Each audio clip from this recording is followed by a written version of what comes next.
মহেশপুরে বাসের ধাক্কায় মোটরসাইকেল আরোহীর মৃত্যু। আব্দুর রাজ্জাক রাজনের ভিডিওচিত্রে দেখুন বিস্তারিত। ঝিনাইদহের মহেশপুরে বাসের ধাক্কায় মোশাররফ খান নামে এক মোটরসাইকেল আরোহীর মৃত্যু হয়েছে। মঙ্গলবার ৪ জুন দুপুর ২:৩০টার দিকে উপজেলার কাটাখালী ব্রিজ এলাকায় দুর্ঘটনাটি ঘটে। নিহত মোটরসাইকেল আরোহী মোশাররফ হোসেন হলেন জেলার কালীগঞ্জ উপজেলার দুধরাজপুর গ্রামের হেলাল উদ্দিন খানের ছেলে। তিনি একটি কীটনাশক কোম্পানির বিক্রয়কর্মী ছিলেন।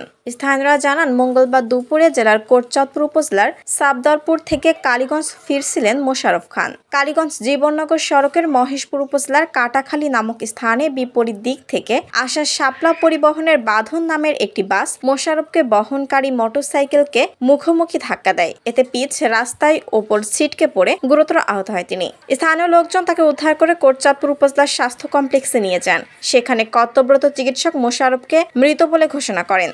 মহেশপুর থানার ভারপ্রাপ্ত কর্মকর্তা ওসি মাহবুবুর রহমান বলেন, ঘাতক বাসটি জব্দ করা হলেও চালক পলাতক।